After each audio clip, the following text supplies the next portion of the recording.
জি। সকাল থেকে ইসলামী ব্যাংকের নতুন চেয়ারম্যান যোগদানকে কেন্দ্র করে উত্তেজনা বিরাজ করছে ইসলামী ব্যাংকের যে কেন্দ্রীয় কার্যালয় রয়েছে ঠিক তার সামনে। ঠিক 9:45টার দিকে এখানে কিন্তু পুলিশের সঙ্গে সংঘর্ষে জড়ান আন্দোলনকারীরা। এখানে একটু বলে রাখি যে আন্দোলনকারী বলতে এখানে যারা গ্রাহক রয়েছেন, সচেতন গ্রাহক ফোরামের ব্যানারে কিন্তু সকাল থেকে এখানে আন্দোলন চালিয়ে আসছেন। সচেতন গ্রাহক ফোরামের ব্যানারে বেশ কয়েকজন, অর্থাৎ প্রায় হাজারের কাছাকাছি আন্দোলনকারী। আমরা দেখেছি এখানে ঠিক 8টা 45 মিনিটের পর থেকেই কিন্তু উত্তেজনা শুরু হয়। এখানে যেই মতিঝিল জোনের যে ডিসি রয়েছেন হারুনুর রশিদ, তিনি এখানে এসেছেন এবং এখানে কিন্তু প্রায় শতাধিক আইনশৃঙ্খলা রক্ষাকারী বাহিনী অবস্থান নিয়েছেন। তারা এসে কিন্তু বারবার যে আন্দোলনকারী রয়েছে তাদের সাথে যোগাযোগ করেছেন, তাদেরকে বলেছেন যে এটি যেহেতু একটি বাণিজ্যিক এলাকা, এই এলাকা ছেড়ে তাদেরকে চলে যাওয়ার জন্য বারবার বলেছিলেন। সেই ডিসি হারুনুর রশিদের বক্তব্য ছিল এমনটি। তিনি বলছেন যে বারবার বলার পরও যখন আন্দোলনকারী এখান থেকে সরে যায়নি, এরপরে কিন্তু তারা কঠোর অবস্থানে গিয়েছে। তারা কিন্তু আন্দোলনকারীদের উপর চড়া হয়েছে। আমরা দেখেছি যে ঠিক 9টার দিকে জলকামান থেকে কিন্তু গরম পানি নিক্ষেপ করা হয়েছে আন্দোলনকারীদেরকে এবং লাঠিচার্জের ঘটনাও ঘটেছে। আমরা দেখেছি যে বেশ কয়েকজন এখানে কিন্তু আহত হয়েছেন। আমাদের ক্যামেরার সামনে এসে বেশ কয়েকজন অভিযোগ করেছেন তাদের গায়ে আমরা লাঠিচার্জের কিন্তু চিহ্ন দেখতে পেয়েছি এবং আমরা দেখতে পেয়েছি যে রক্তাক্ত হয়ে একজনকে হাসপাতালে নিয়ে যেতে আমরা দেখেছি। তিনি আহত হয়ে কিন্তু হাসপাতালে ট্রিটমেন্টের জন্য গিয়েছেন এবং আন্দোলনকারীদের একটি অভিযোগ যে এখানে কিন্তু পুলিশের সাথে তাদের কোনো ধরনের কিন্তু সমস্যা ছিল না। একটি ভুল বোঝাবুঝিকে কেন্দ্র করে তাদের সাথে কিন্তু ধাওয়া পাল্টা ধাওয়া এবং আন্দোলনের যেই পরবর্তী সময় পুলিশ যে কঠোর অবস্থান নিয়েছে সেটি কিন্তু ভুল বোঝাবুঝির কারণে হয়েছে। তবে আমরা ডিসি হারুনুর রশিদের সাথে কথা বলেছি, তিনি যেমনটি বারবার বলছিলেন যে আসলে তারা কোনো ধরনের কঠোর অবস্থানে যেতে চাননি, বুঝিয়েছেন, কিন্তু যখন আন্দোলনকারীরা সরেনি তারপরে কিন্তু এখানে আন্দোলনের সূত্রপাত ঘটেছে। একটু বলে রাখি এখানে মূলত হচ্ছে নতুন চেয়ারম্যান যিনি যোগদান করার কথা রয়েছিল আজকে, তিনি হচ্ছেন বাংলাদেশ ব্যাংকের সাবেক ডেপুটি গভর্নর খুরশিদ আলম।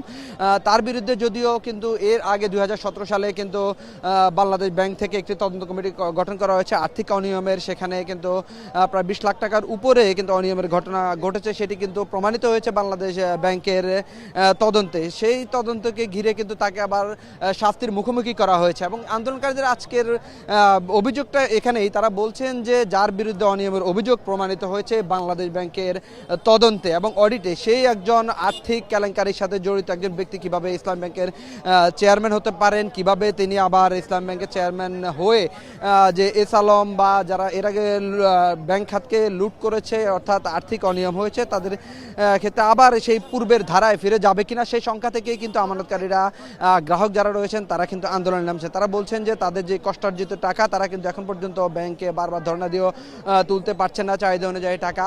অন্যান্য ব্যাংক যেখানে যে সম্মিলিত ইসলাম ব্যাংক রয়েছে সে 5 ব্যাংকে কোনো ধরনের টাকা না পেলে এখানে কিছুটা স্বস্তি বিরাজ করছে বলে তারা বলছেন। যেখানে তারা বলছেন যে এখন যদি আবার সে আর্থিক অনিয়মের সাথে জড়িত একজন ব্যক্তি চেয়ারম্যান হিসেবে এখানে নিয়োগ পান, জয়েন করেন, সেক্ষেত্রে আবারও ইসলামী ব্যাংকটি হুমকির মুখে পড়তে পারে। সেই সংখ্যা থেকে কিন্তু তারা আজকে আন্দোলন করেছেন। আরেকটি তথ্য দিয়ে রাখি, এখানে কিন্তু আজকে আন্দোলনে যোগদান করার কথা ছিল চট্টগ্রাম থেকে যারা পটিয়ার চাকরিচ্যুত হয়েছেন, যারা ইসলামী ব্যাংকে চাকরি করতেন 5 আগস্ট পরে যারা চাকরিচ্যুত হয়েছেন তারা কিন্তু এখানে আজ গতকাল রাতেই কিন্তু আমরা দেখেছি যে বেশ কিছু বাস যোগে তারা ঢাকায় প্রবেশ করেছেন। তাদেরও কিন্তু এখানে অবস্থান নেওয়ার কথা ছিল। অর্থাৎ দুই পক্ষের মধ্যে উত্তেজনাকর পরিস্থিতি বিরাজ করছিল গতকাল থেকেই, যে কারণে কিন্তু আইন শৃঙ্খলা রক্ষাকারী বাহিনী এখানে সকাল থেকে এসে অবস্থান নিয়েছেন এবং শুরুতেই যেহেতু গ্রাহক ফোরামের সদস্যরা এখানে এসে আন্দোলন করেছেন সেই কারণে কিন্তু তারা এখানে এসে গ্রাহক ফোরামের যারা রয়েছে তাদেরকে সরিয়ে দেওয়ার চেষ্টা করেছেন। যেহেতু এখান দিয়ে কিন্তু পুরোটি, আমি যদি একটু বলে রাখি, দিলকুশা এলাকার আশেপাশে কিন্তু বেশ কিছু ব্যাংকের ব্রাঞ্চ রয়েছে, প্রধান শাখা রয়েছে, প্রধান কার্যালয় রয়েছে। এটি একটি কিন্তু পুরোপুরি বাণিজ্যিক এলাকা, যেখানে বাণিজ্যিক এলাকাতে কিন্তু সরকারি যখন ছুটি থাকে না, যখন সরকারি দিনে কার্যক্রম চলে সেখান থেকে কিন্তু এটি সবচেয়ে বেশি ব্যস্ত এলাকা হিসেবে পরিচিত। সেই ব্যস্ত এলাকা যদি সড়ক বন্ধ হয়ে যায় সেক্ষেত্রে কিন্তু আশেপাশে যে ব্যবসা প্রতিষ্ঠান রয়েছে সেগুলোর কিন্তু স্বাভাবিক কার্যক্রম বন্ধ হয়ে যায়। অর্থাৎ আমরা দেখেছি যে গত 1 মাস ধরেই কিন্তু ইসলামী ব্যাংকে ঘিরে বেশ কিছু উত্তেজনাকর পরিস্থিতি তৈরি হয়েছে। প্রায় 2 দিন পর পরই আমরা আন্দোলন দেখেছি। যারা চাকরিচ্যুত হয়েছেন তারাও কিন্তু এখানে এসে আন্দোলন করেছেন। গ্রাহক ফোরামের ব্যানারেও কিন্তু বারবার আন্দোলন করা হয়েছে। একটু জানিয়ে রাখি যে ঈদের ছুটি ছুটি যেদিন শুরু হয়েছে ঠিক তার আগের দিনেই কিন্তু এখানে নতুন চেয়ারম্যানকে নিয়োগ দিয়ে প্রজ্ঞাপন জারি করে বাংলাদেশ ব্যাংক। এরপরে কিন্তু উত্তেজনা আরও বেশি ছড়িয়ে পড়ে, যেহেতু ঈদের ছুটি ছিল, ব্যাংক বন্ধ ছিল, বাণিজ্যিক সকল কার্যক্রমই বন্ধ ছিল, সে কারণে কিন্তু তাৎক্ষণিক কোনো আন্দোলন কিন্তু চোখে পড়ে না। যে কারণে ঈদের ছুটি যেহেতু শেষ হয়েছে, আজকে প্রথম কর্মদিবস, সে কারণে কিন্তু আজকেই আন্দোলনটি কিন্তু এখানে শুরু হয়েছে। আজকে মূলত হচ্ছে নতুন চেয়ারম্যানের যোগদানের কথা ছিল এখানে, যে কারণে যোগদানে বাধা দান করার জন্যই কিন্তু আজকে গ্রাহক ফোরাম, সচেতন গ্রাহক ফোরামের ব্যানারে কিন্তু আন্দোলনকারীরা এসে জড়ো হয়েছেন। সকালে তারা এসেছেন, তারা কিন্তু লাঠিচার্জের শিকার হয়েছেন, তাদেরকে জল কামান থেকে পানি নিক্ষেপ করা হয়েছে, সাউন্ড গ্রেনেড মারা হয়েছে, টিয়ার সেল পর্যন্ত নিক্ষেপ করা হয়েছে। এবং আন্দোলনকারীরা বারবারই বলছেন যে তাদের এই ধরনের সমস্যা হয়ে আসছে, ব্যাংক খাত যেন স্বস্তিতে থাকে, সে কারণে কিন্তু তারা চেষ্টা করছেন যেন আন্দোলনটি কোনোভাবেই নস্যাৎ না হয়ে যায়। এবং যারা গ্রাহক রয়েছেন তারা বারবার বলার চেষ্টা করছেন যে আন্দোলনটি সফল হবে এবং তারা এখানে কাউকে যোগদান করতে দেবে না। আমি যদি একজন সচেতন গ্রাহকের সাথে কথা বলতে চাই লাইভে, তিনি আমাদেরকে একটু জানাবেন আসলে আপনারা এখানে সকাল থেকে তো আন্দোলন করছেন, পুলিশের সাথে আপনাদের ধাওয়া পাল্টা দেওয়ার ঘটনা ঘটেছে, আপনাদের বেশ কিছু লোক আহত হয়েছে, আমরা দেখেছি, মাথা ফেটে গেছে, রক্তাক্ত হয়েছেন এবং লাঠিচার্জের শিকার হয়েছে। পুলিশ বলছে যে আপনাদেরকে বারবার সরিয়ে দেওয়ার চেষ্টা করা হয়েছিল, আপনারা সরে যাননি, যার কারণে পুলিশ কঠোর অবস্থানে যেতে বাধ্য হয়েছিল। আসলে বলে তো ঘটনাটি কি ঘটেছে আমাদেরকে যদি একটু বলেন। আমরা সকাল থেকে এখানে ইসলামী ব্যাংকের সাধারণ গ্রাহকরা আমরা সকাল থেকে এখানে শান্তিপূর্ণভাবে অবস্থান করছি। পুলিশ আমরা এখানে বারবার স্লোগান দিচ্ছি বা বলছি যে এখানে যারা টাকা লুটপাটকারী, বিশেষ করে এসআলম গ্রুপের, ওনারা যেন এখানে ঢুকতে না পারে, এই জন্য আমরা শান্তিপূর্ণভাবে অবস্থান করছি। কিন্তু পুলিশ এসে অতর্কিতভাবে আমাদের উপর হামলা চালায়। পুলিশ আমাদেরকে পূর্বে এরকম কোনো বলেই নাই যে এখানে যান। আমরা সাধারণত যেই রাস্তাটা ছিল ওই রাস্তাও ক্লিয়ার ছিল। আপনারা কেন এখানে অবস্থান নিয়েছেন শান্তিপূর্ণভাবে? আপনাদের কি ব্যাংকের সামনে, যেহেতু আজকে প্রথম কর্মদিবস, এটি বাণিজ্যিক এলাকা, সেখানে তো অন্যান্য ব্যবসা প্রতিষ্ঠান যারা আছে তাদের তো ক্ষতি হতে পারে, সেই বিষয়টি কি আপনার মাথায় রেখে? আমরা তো আমাদের যে ওখানে যে গেট ছিল ওই গেটটা খালি ছিল, আমরা গেটের পাশে শান্তিপূর্ণভাবে অবস্থান নিয়েছি। এই জন্য এখানে সাধারণত আপনারা দেখছেন কিছুদিন আগে অবৈধভাবে এই টাকা লুটপাটকারী গ্রুপের, এসআলম গ্রুপের ফ্যাসিস্টের দোসর যে তাকে এখানে চেয়ারম্যান হিসাবে নিয়োগ দেওয়া হয়েছে, আমরা সে যেন এখানে ঢুকতে না পারে, এই ফ্যাসিস্টের দোসর, টাকা লুটপাটকারী, দুর্নীতিবাজ, সেজন্য আমরা এখানে শান্তিপূর্ণভাবে অবস্থান নিয়েছি। কিন্তু পুলিশ এসে এই শান্তিপূর্ণ অবস্থানটাকে অশান্ত করে দিয়ে আমাদের অনেক লোককে এখানে সাধারণত আহত করছে। আমার সামনে কয়েকজন লোককে একবারে মাথা ফাটা দিয়েছে। যেমনটি শুনতে পেয়েছিলেন, এখানে কিন্তু তারা বলছেন যে পুরোপুরি সড়ক তারা বন্ধ করেননি, সড়কের একটি অংশ জুড়ে তারা দাঁড়িয়েছিলেন, তারা শান্তিপূর্ণভাবে আন্দোলন করছেন, সেখানে বিনা উস্কানিতে পুলিশ তাদের উপরে লাঠিচার্জ করেছে বলে তারা অভিযোগ করছেন। আমরা আরও বেশ কিছু আন্দোলনকারী এখানে আছে, আমরা তাদের কাছে শুনতে চাইবো যে আসলে এখানে মূল ঘটনা কি ঘটেছে, কতজন আহত হয়েছেন, কিভাবে আসলে ঘটনার সূত্রপাত হয়েছে। আমি যদি এর আগে একটু দেখিয়ে রাখি আপনাদেরকে, বেশ কিছু কিন্তু এখানে জল কামান, এপিসি এবং সাজোয়া যান পুলিশের রয়েছে, অবস্থান করে আছে। তারা কিন্তু এখানে আমরা দেখেছি যে ব্যারিকেড দেওয়ার জন্য বেশ কিছু ব্যারিকেড এখানে ট্রাকে করে নিয়ে এসেছেন। পুরোপুরি সড়কটি কিন্তু পুলিশের পক্ষ থেকে এখন বন্ধ করে দেওয়া হয়েছে। আমরা আরও কয়েকজনের সাথে একটু কথা বলবো, জানতে চাইবো আসলে এখানে কি হয়েছে। আপনি তো সকাল থেকেই এখানে ছিলেন, মূলত আন্দোলনকারী, এখানে ঘটনাটা কি ঘটেছিল যদি আমাদেরকে একটু বলেন। আমি সকাল ছিলাম না। আপনি কখন এসেছেন, কেন এসেছেন? আমি কতক্ষণ আগে আসছি যে হামলা করছে দেখে এই জন্য আসছি। যেমনটি শুনতে পেয়েছেন যে সকালে যারা এসেছে এর বাইরেও কিন্তু আমরা দেখেছি যে কিছুক্ষণ আগে এবং এখন পর্যন্ত কিন্তু এখানে আন্দোলনকারীরা জড়ো হচ্ছেন। হামলার ঘটনা তারা বলছেন, যেটি উল্লেখ করছেন যে পুলিশের পক্ষ থেকে যে লাঠিচার্জ করা হয়েছে, সেটি ঘটনা যখন গণমাধ্যমে তারা দেখেছেন, তারা এখানে এসেছেন আন্দোলনে যোগদান করতে। তাহলে এখানে বলা চলে যে এখানে সময় যত গড়াচ্ছে ততই কিন্তু আন্দোলনকারীদের সংখ্যা বাড়ছে এবং পুলিশেরও কিন্তু আমরা সরব উপস্থিতি দেখতে পাচ্ছি। আমি যদি আপনাদেরকে একটু দেখাই, পাশে যেই গলি রয়েছে, গলিতে কিন্তু বিপুল পরিমাণ আন্দোলনকারী অবস্থান করছেন। আপনি যদি আপনাদেরকে একটু ক্যামেরা দিয়ে দেখানোর চেষ্টা করি, তাহলে আপনারা বুঝবেন যে এখানে প্রত্যেকটি অলি গলি কিন্তু আন্দোলনকারীতে ছেয়ে গেছে। যদিও মাঝখানে অবস্থান নিয়েছেন শুধুমাত্র প্রশাসনের আইন শৃঙ্খলা রক্ষাকারী বাহিনীর সদস্যরা, এর চারপাশে কিন্তু আন্দোলনকারীরা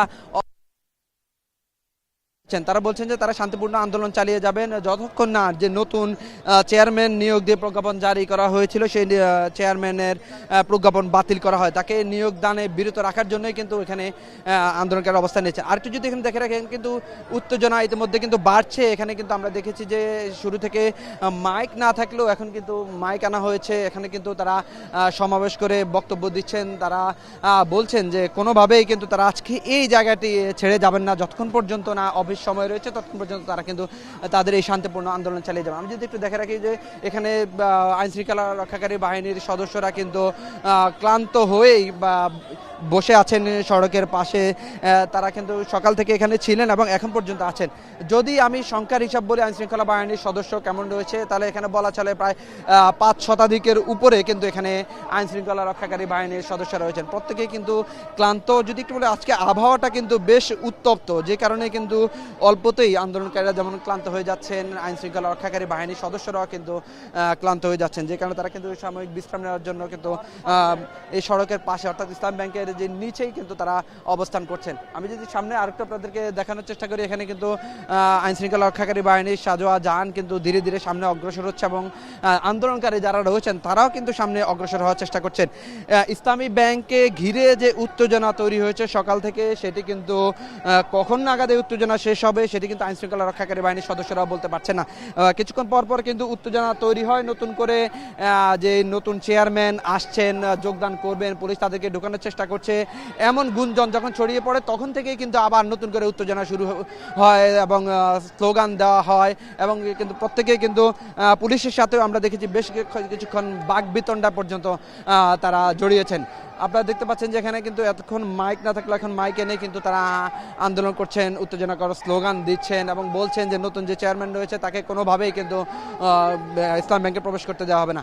একটু আপনাদেরকে তথ্য দিয়ে রাখি, ঈদের একদিন আগে যখনই প্রজ্ঞাপন জারি করে নতুন চেয়ারম্যানকে নিয়োগ দেওয়া হয়েছিল, ঠিক তার আগের দিনও কিন্তু গ্রাহক ফোরাম এখানে আন্দোলন করেছিলেন। তখন তারা আন্দোলন করেছিলেন যেই বর্তমান চেয়ারম্যান রয়েছে, বর্তমান এমডি রয়েছেন ওমর ফারুক, তাকে কিন্তু পদত্যাগে বাধ্য করানো হতে পারে, যে কারণে তাকে ব্যাংকে সেদিন ডেকে আনা হয়েছে। সেই অভিযোগে কিন্তু তারা এখানে অবস্থান করেছে যে এমডির পদত্যাগ তারা চান না, তারা চান যে এমডি সেখানে থাকুক, বহাল থাকুক, যে কারণে তারা কিন্তু তখন এমডিকেও ব্যাংকের ভিতরে প্রবেশ করতে দেননি।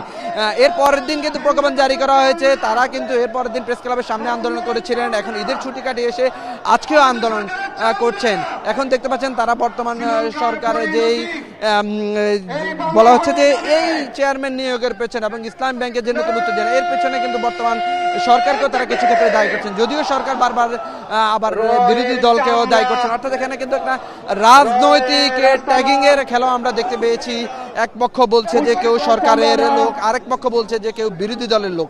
এই ধরনের ট্যাগিংও কিন্তু এখানে চলে আসছে। আমরা দেখতে পাচ্ছি যে এখানে বেশ কিছু আন্দোলনকারী রয়েছেন যারা সমন্বয় করছেন আন্দোলন, তারা এখানে বক্তব্য দিচ্ছেন। আমরা এখন সরাসরি চলে যাব সেখানে। সংগ্রামী ইসলামী ব্যাংকের গ্রাহক ফোরামের সদস্য ভাইয়েরা, সম্মানিত ইসলামী ব্যাংকের গ্রাহক ভাইয়েরা, আসসালামু আলাইকুম ওয়া রাহমাতুল্লাহি ওয়া বারাকাতুহু। আমি আজকের এই প্রোগ্রামে অভিনন্দন জানাচ্ছি সংগ্রামী সাংবাদিক ভাইদেরকে, যারা এই রোদের প্রখরতায় কষ্ট করেও আমাদের পাশে এসে দাঁড়িয়েছেন। আমি তাদেরকে সংগ্রামী অভিনন্দন জানাচ্ছি।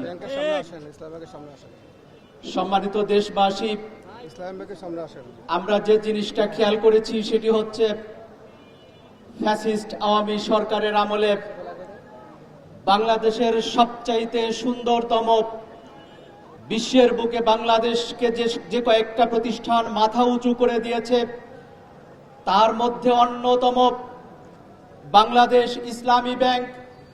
যেই ব্যাংকের ব্যাপারে বলা হয়েছিল, যেই ব্যাংকের ব্যাপারে এশিয়ার পক্ষ থেকে শ্রেষ্ঠ ব্যাংকের পুরস্কার দেওয়া হয়েছিল, সেই ব্যাংকটিতে ফ্যাসিস্ট সরকারের আমলে হুতুম পেঁচা বসিয়ে, এসালম নামের হুতুম পেঁচা বসিয়ে এই বাগানটাকে চিরতর ধ্বংস করে দেওয়ার জন্য বাংলাদেশ ব্যাংকের উচ্চপদস্থ কর্মকর্তাদের সহযোগিতায় এখান থেকে শত শত কোটি টাকা এবং সর্বশেষ 1 লক্ষ কোটি টাকার উপরে এখান থেকে পাচার করা হয়েছে। এই বাংলাদেশের সবচাইতে সুন্দরতম, সবচাইতে দুর্নীতিমুক্ত, সবচাইতে শক্তিশালী, সবচাইতে বলিষ্ঠ ব্যাংকটাকে ধ্বংস করার নীল নকশা বাস্তবায়ন করা হয়েছে। সংগ্রামী দেশবাসী, আমরা জানি এই নীল নকশা বাংলাদেশের না, এই নীল নকশা হচ্ছে রয়ের, এই নীল নকশা হচ্ছে ভারতের। পৃথিবীর বুকে ইসলাম যেন তার সৌন্দর্য ছড়াতে না পারে, ইসলাম যেন তার সুগন্ধি ছড়াতে না পারে, ইসলামী অর্থনীতি যেন মাথা উঁচু করে দাঁড়াতে না পারে, ইসলাম বিদ্বেষীদের কলিজায় আঘাত লাগে, সেই আঘাতের কারণে এই ইসলামী ব্যাংকটাকে ধ্বংসের জন্য সেই দিল্লি থেকে নীল নকশা করে বাংলাদেশের এই ব্যাংকটাকে ধ্বংস করা হচ্ছে। আমরা দেখেছি বাংলাদেশ ব্যাংকের উচ্চপদস্থ কর্মকর্তাদের সহযোগিতায় এস আলম এখান থেকে শত শত করে এরপরে লক্ষ কোটি টাকা পর্যন্ত যেভাবে পাচার করেছে, বিদেশে পাচার করেছে। সর্বশেষ আমরা দেখলাম সাইপ্রাসে S Alam 8 billion US dollar সেখানে পাচার করেছে এবং সে সেখানে ধরা খেয়েছে। তার সমস্ত সম্পত্তি বাতিল হচ্ছে সাইপ্রাসে। এই দুর্নীতিবাজ, এই বাংলাদেশের কলঙ্ক, এই বাংলাদেশের শ্রেষ্ঠ দুর্নীতিবাজকে আমরা ইসলামী ব্যাংকে কোনোভাবেই ঠাঁই দিতে পারি না। আমাদের শরীরে যতক্ষণ পর্যন্ত রক্ত বহমান, আমাদের শরীরে যতক্ষণ পর্যন্ত জীবন আছে, ততক্ষণ পর্যন্ত বাংলাদেশের বুকের এই শ্রেষ্ঠ প্রতিষ্ঠানটি আমরা কোনোভাবেই ধ্বংস হতে দিতে পারি না। সংগ্রামী ভাই এবং বোনেরা, প্রিয় সাংবাদিক ভাইরা, আমরা বলতে চাই এই ইসলাম